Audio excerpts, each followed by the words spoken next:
Good morning, allopathic sensitive souls. Happy Friday. You know, for being only 4 work days this week, it sure was a long week. I was done by Tuesday night. Isn't that funny? I hope your week went well. This week we talked about being stuck in your emotions, and you know, we all do it. That overthinking, the constant replaying of events and conversations, analyzing them, and if I would have said this or acted this way or smiled or looked this way, the conversation would have been different. Well, good morning, Michelle. It's good to see you here. You are up early. I get overwhelmed with overthinking. I am the queen of overthinking. I will replay events that happened, I swear, a century ago. I replay events that never happened to me but happened to others to see how I would react in their place. What a waste of my time and energy. On Wednesday, I talked about how to help manage and reduce overthinking. We practice mindfulness, we set time limits, we challenge negative thoughts, we use our positive affirmations, we engage in physical activity, we break that cycle with action, so just take a step forward, sideways, backwards, just take a step. We set aside time for worrying, we distract ourselves, we find somebody to talk it out, and we practice self-compassion. This week, I challenged myself because I have a coworker that will call me and or she'll email me, can you believe this, that, and the other, and how dare they, and like everything is a personal affront to her. So every time she does that, I flip the script and try to explain why I think they did or said what they did or said. Hi, Trista. And she doesn't want to hear it. She wants somebody to join in her misery and commiserate with her and just reaffirm her belief that everyone is out to get her and life is horrible.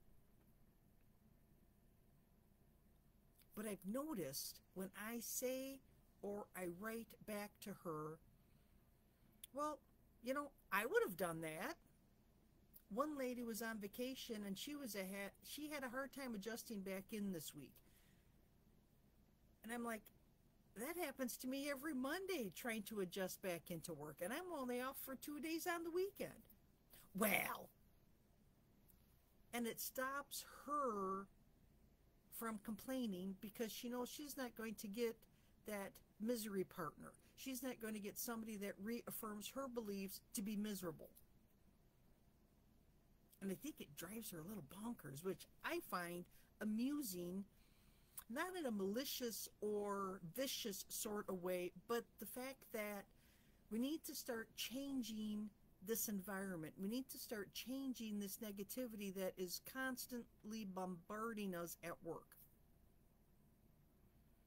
So I not only challenged my own negative thoughts, I challenged her negative thoughts towards me or at me or trying to drag me into the negative thoughts.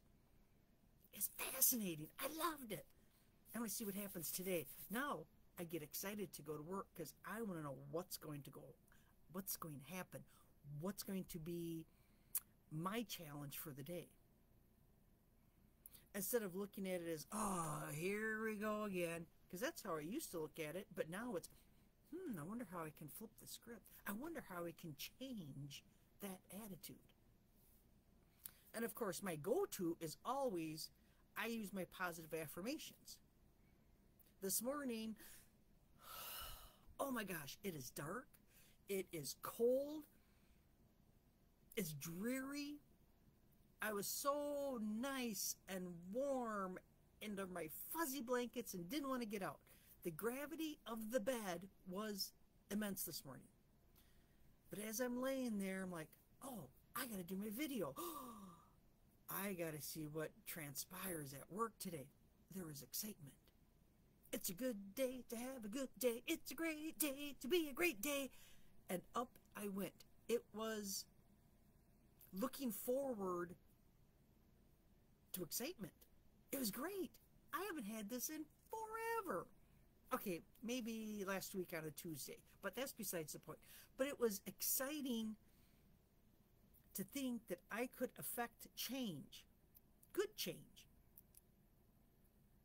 So that overthinking is, I'm telling you, it starts to get me down after a while, but then I have to remind myself of these steps that we can take.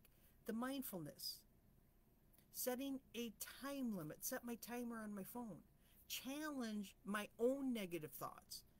Instead of taking everything personally, to accept people where they are, but then when they're having negative thoughts, to challenge that negative thought. And people will eventually stop because they know they can't engage you, or they won't even start with the negative thoughts. If they really want to talk with you, they'll just have a conversation without bringing the drama in. I haven't gotten to the point where I engage in physical activity. Maybe later, maybe next month. I'm undecided. Every time I try to start an exercise program, something goes crazy. Whether I get hurt, which is the usual one, I throw my back out, my time gets miscombobulated, and things just go insane. I think it's just me not wanting to do it is what the whole thing is. So I need to break that cycle, that thinking cycle that I can't do it. So now I got to work on that. To set aside worry time and worry only for 5 minutes or 10 minutes and then put it down. I've been trying that at work too. Instead of worrying about what's going to happen, I'll get there when I get there. I got other things I need to work on, and set the worry to the side. If I'm going to worry about it, set my timer, worry, and then be done. I'm very good at distracting myself. I'm very good at finding things to do that I shouldn't do, but will do, so I don't have to do the things I should be doing. But if I can distract myself from the overthinking, it helps. Of course, I always talk it out because I'm a talker. I always try to figure out the problems. So instead of me going over and over the scenario by myself in my own head, I'll talk to my sister, or I'll talk to my cousin, or I'll talk to her girlfriend, until I realize that there was no matter what I did, it wouldn't have changed the outcome. And I have to be okay with that and let it go. And as always, practice self-compassion. Be your own best friend. It is Friday. Take your friend out for a great lunch. Why not? Take yourself out. Treat yourself. Add a girl yourself. Pat yourself on the back. We made it through a week. I've got 9 hours to go and I'm done with work. Wahoo buckaroo. What's the plans for the weekends? Anything exciting? I have a picnic to go to on Sunday. I agreed to it about 2 weeks ago and forgot. And I was reminded last night, so now I have to find something to take. I think I have salad fixings, and I'm just going to make a big bowl of salad. I'm hoping for great weather on Sunday. Hopefully it'll be warmer instead of the 65 degrees we're called for today. That's my weekend. Now I just have to not overthink and not overanalyze and just be. I hope you guys have a fantastic weekend. Get out, enjoy the sunshine, physical activity, use those positive affirmations, practice some mindfulness, go hug a tree. I used to hug my pine tree, but my pine tree is no longer doing so. I have to have my pine tree removed, which is very sad for me because it was a great hugging tree. Now I have to find a new hugging tree. And I'll have another hugging tree on my lawn that I want to hug, so I'm not sure what I'm going to do with all that, but I'm going to set that aside to worry about that later. Have a fantastic weekend, everyone. I will check back in on Monday and see how everyone is doing. Bye for now.